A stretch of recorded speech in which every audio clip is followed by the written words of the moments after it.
Sesi pertama melombakan kelas madya sebanyak 120 burung berebut untuk menjadi yang terbaik. Arena gantangan terbagi menjadi 6 blok. Dengan masing-masing blok ada seorang juri penilai dan koordinator juri.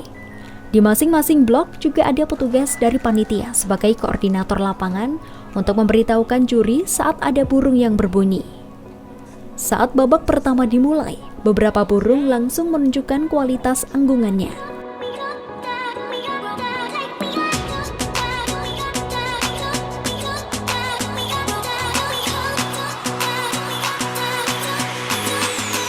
Lomba diwarnai dengan teriakan para peserta untuk memberitahukan juri saat burungnya berbunyi. Padahal tindakan ini justru membuat suara burung kesulitan untuk dipantau oleh juri yang bertugas. Jadi ini salah satu pilihan hobi yang cukup menghasilkan, bahkan sangat menghasilkan bagi teman-teman penggemar puter pelung, karena nilai transaksinya sekarang sudah jauh melewati batas kenormalan. Yang dulu puter ini hanya dipandang sebelah mata, tapi sekarang menjadi salah satu pilihan hobi yang cukup prestisius. Kalau untuk regional mungkin belum terdeteksi, tapi untuk angka kalau nasional mungkin sudah lebih sekian. Kalau kira-kira sampai berapa sih untuk puter pelung itu? Kadang-kala teman-teman yang bertransaksi nilai besar itu ada hal-hal secara etika yang ditutupi. Tapi yang jelas terakhir sudah nembus di atas 100 juta per ekor.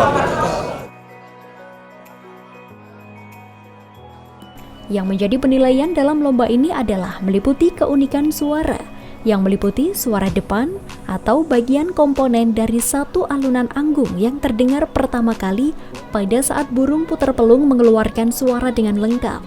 Kemudian suara tengah, suara ujung, serta dasar suara dan gaya irama. Itulah yang menjadi tantangan tersendiri oleh peserta dalam memperebutkan juara lomba kicau burung puter pelung ini. Keunikannya dari sisi suara. Sisi suaranya mungkin dari sekian puluh burung puter ketika kita samakan suaranya tidak ada satupun yang sama. Yang kedua, secara pakem nilai dalam lomba itu ada pakem-pakem tertentu yang cukup sulit untuk bisa dipenuhi bagi para peserta, apalagi untuk menjadi burung-burung yang stabil menjadi jawara di event-event besar. Sehingga ketika burung-burung itu stabil di event besar, nilainya secara ekonomis juga cukup tinggi. Salah satu pakem yang minimal harus dipenuhi ketika ikut lomba itu suara depan, tengah, ujung, itu juga harus minimal ada. Di samping itu juga ada dasar suara. Nah, perpaduan itu semua menghasilkan kualitas suara yang dihasilkan puter pelung ketika dilombakan. Yang kedua, seni membunyikan burung puter pelung sendiri ketika digantangkan tidak mudah, sangat tidak mudah. Nah, ini memerlukan settingan-settingan tertentu yang jam terbang masing-masing pemain harus diuji. Puter pelung itu lebih komplit, yaitu tadi ada depan, tengah, ujung, dan di tengahnya biasanya itu lebih bervariasi dan lebih panjang, ada iramanya.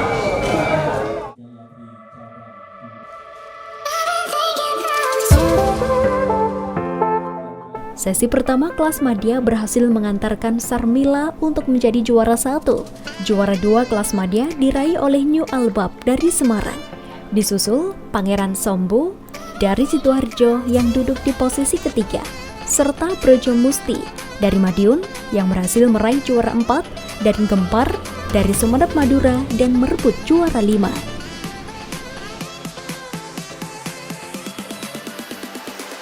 Kalau sejarahnya sendiri, puter itu bukan asli Indonesia, tapi kita coba, karena ini kita kembangkan burung ini di Indonesia, kita mencoba bahwa burung puter ini nantinya diakui sebagai burung khas Indonesia. Salah satunya kita sudah melakukan effort bahwa kita sudah tercatat di rekor muri dunia Indonesia bahwa puter pelung ini puter burung asli Indonesia. Untuk konservasi, karena ini burung bisa diternakan, jadi selama ini kita masih bukan. Jadi ini menjadi burung yang diternakan. Tapi kami di P4SI mempunyai satu kewajiban bahwa kami harus melindungi burung ini, satu dari sisi peternak, yang kedua dari sisi bahwa burung ini adalah burung khas Indonesia. Makanya kami mempunyai program salah satunya ring pendamping P4SI. Ketika ini nanti sampai keluar negeri, burung-burung yang mempunyai yang kita adakan regulasi adalah yang mempunyai ring pendamping P4SI. Nomornya 017. Pada kegiatan ini juga sekaligus dilakukan pengundian door prize langsung oleh perwakilan Kodim 0807 Tulungagung. Hadiah undian sepeda motor diraih oleh peserta nomor 17 kelas utama asal Yogyakarta yang tidak hanya beruntung mendapatkan sepeda motor saja, tetapi burung yang dilombakan juga sebagai juara 4 utama dan langsung pindah tangan dengan transfer 14 juta di arena yang dibeli oleh peserta dari Trenggalek.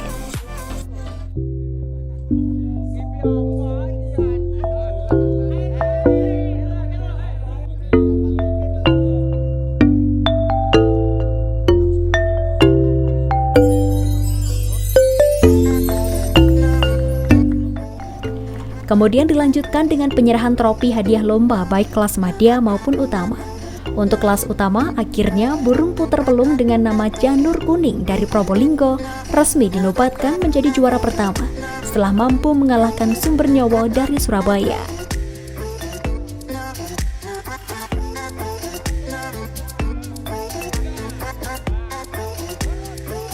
Jadikan puter pelung Juara. jadi juara dan sebagainya itu prosesnya panjang, mulai dari kita bagaimana meramu truknya, bagaimana kita perawatannya, pakannya, setting lombanya. Makanya bermain puter pelung sekali lagi tidak semudah yang dibayangkan sama teman-teman semua. Dan harapan kami dengan karakteristik puter pelung yang seperti ini menjadikan hobi yang jangka panjang. Kita bermain suara, jadi tidak mudah mencetak burung dengan kualitas suara bagus. Diharapkan ini menjadi hobi jangka panjang. Harapannya di tengah-tengah situasi pandemi COVID ini masyarakat bergeliat untuk meningkatkan, membangkitkan perekonomian. Jadi pada kelompok P4SI ini di sana ada budidaya, ternak, dan kemudian mengiringinya kerajinan sangkarnya, sehingga ini menumbuh kembangkan UKM yang ada di lingkungan kita dan sekitarnya untuk tumbuh berkembang menopang dalam memerangi pandemi COVID ini. Melalui kegiatan lomba seni suara puter pelung ini, selain ajang untuk silaturahmi dan memperkuat persatuan antar penghobi dari berbagai daerah, diharapkan juga dapat meningkatkan ekonomi dari semua sisi yang tergabung dalam P4SI maupun masyarakat luas.